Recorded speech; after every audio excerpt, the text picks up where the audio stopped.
ఇకపై మీకు ఇష్టమైన ఫేవరెట్ సీరియల్స్ యొక్క ఫుల్ ఎపిసోడ్స్ యూట్యూబ్లో అందుబాటులో ఉండవు.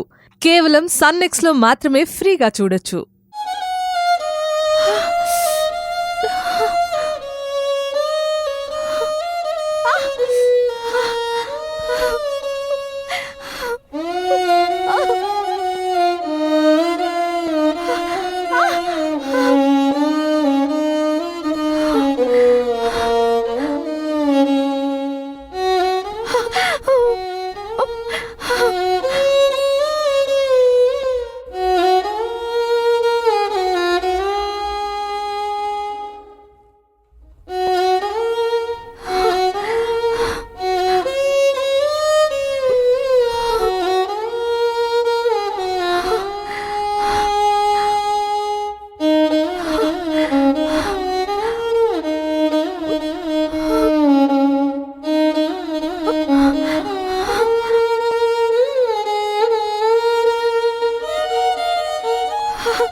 శ్రవంతి, ఆయింట్మెంట్ రాసి బ్యాండేజ్ వేశాను కదా, తగ్గిపోతుంది, బాధపడకు. ఒక్కొక్కసారి నిన్ను చూస్తే భయం వేస్తుంది రిషి. చిన్న చిన్న తప్పులకి పెద్ద శిక్షలు వేస్తున్నావు. చాలా క్రూయల్గా బిహేవ్ చేస్తున్నావు. ఎవ్వరూ ప్రేమించినంత బాగా నేను ప్రేమిస్తున్నాను. అది గమనించవే. నిన్నింత దూరం తీసుకొచ్చింది నీతో సంతోషంగా బ్రతకడానికి, అంతేగాని నిన్ను భయపెట్టడానికి కాదు. నువ్వు హ్యాపీగా ఉంటే నన్ను ప్రేమిస్తావు, కానీ భయపెడితే ప్రేమిస్తావా? అసలు ఏ ఊర్లోనైనా ఎవరైనా భయపెట్టి ప్రేమను పొందగలరా? నాకు ఓసిడి ఉంది. అది ఇక్కడికి వచ్చిన ఫస్ట్ రోజే నీకు చెప్పాను.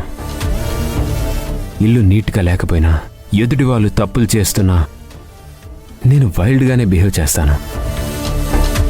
అది నాలో ఉన్న లోపం.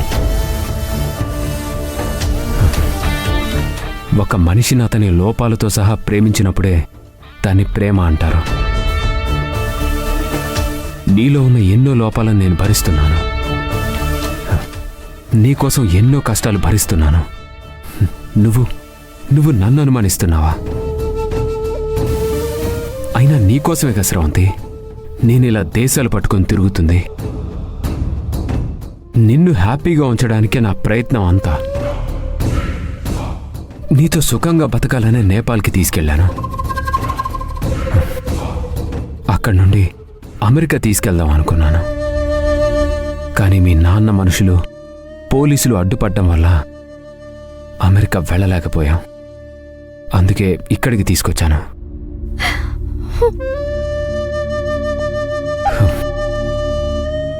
ఇక్కడ హిమాలయాల్లో తలదాచుకుంటున్నా నేను బాధపడట్లేదు. ప్రపంచంలో ఎక్కడున్నా నీతో ఉంటే అదే నాకు స్వర్గం. నీతో ఉండాలన్న ఆశ తప్ప నాకింకే కోరిక లేదు శ్రవంతి.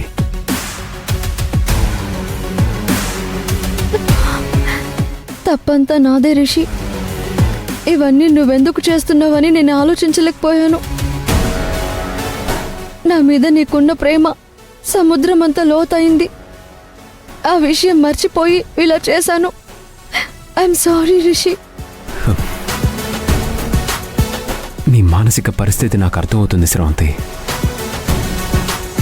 ప్రస్తుతం మనం ఒకళ్ళకొకళ్ళు సపోర్ట్ చేసుకోవాలి, అంతేగాని అనుమానించకూడదు.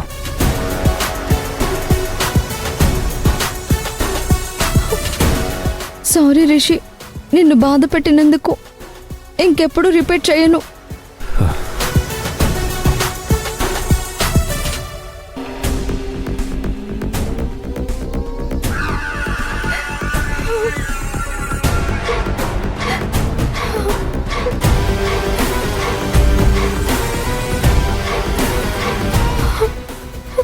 పద రెస్ట్ తీసుకుందాం.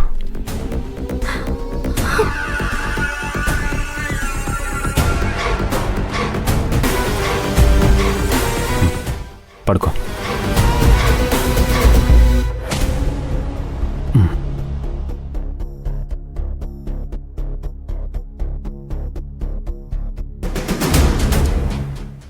పడుకో.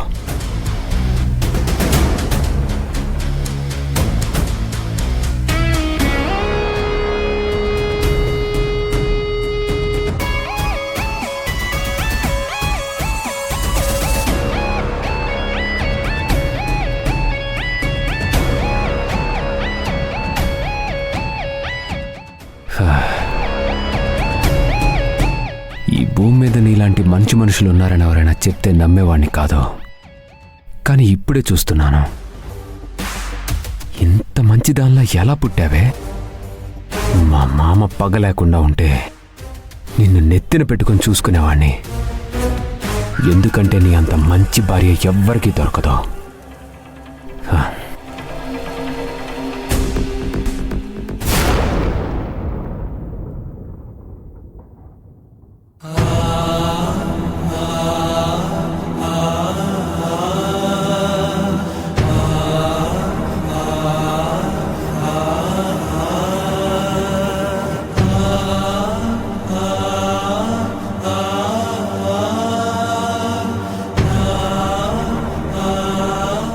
జగన్,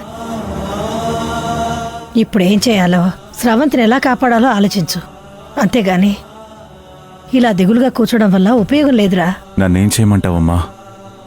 అన్ని రకాలుగా ప్రయత్నిస్తూనే ఉన్నాను, అయినా ఫలితం ఉండడం లేదు. ఆ ఏసీపీకి మళ్ళీ ఫోన్ చేయరా, కాస్త గట్టిగా ప్రయత్నించమను.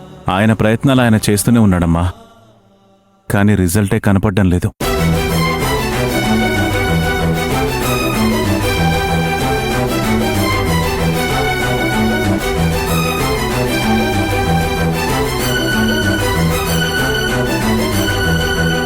ఏంటి సిరి, అలా ఉన్నావేంటి? నన్ను క్షమించండి సార్. మీరు ఎంతో నమ్మకంగా అప్పగించిన పదవికి నేను న్యాయం చేయలేకపోయాను సార్. ఏమైంది? సార్, మన కంపెనీ గవర్నమెంట్ పవర్ సప్లై కోసం వేసిన టెండర్ పోయింది సార్.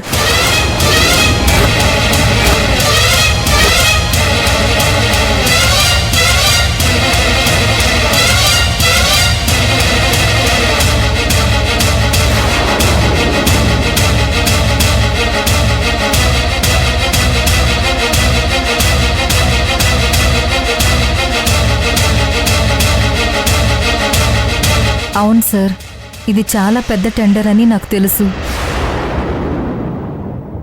కానీ మిస్ అయింది. అసలు నువ్వేం మాట్లాడుతున్నావో నీకు అర్థమవుతుందా సిరి? ఆ టెండర్ కోడ్ చేసింది నేను. ఎప్పటి నుంచో అది మన కంపెనీకే వస్తుంది, ఇప్పుడెలా మిస్ అయింది? తెలీదు సార్, వేరే వాళ్ళు మన కొటేషన్ కన్నా తక్కువ ఇచ్చారు, అందుకే అది వాళ్ళకు వెళ్ళిపోయింది.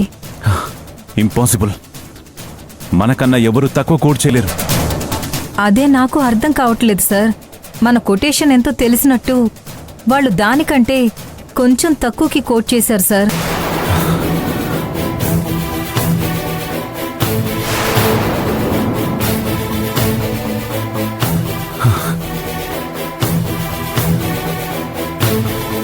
ఇప్పుడెలా? బ్యాంకులో 100 కోట్లు అప్పు తీసుకున్నాం. ఈ వర్క్ పోతే కంపెనీ మూతపడే పరిస్థితి వస్తుంది. వర్కర్లందరూ రోడ్డు మీద పడిపోతారు. జగన్, ఏంట్రా ఇది? భగవంతుడు ఎందుకు మనల్ని ఇలా పరీక్షిస్తున్నాడు?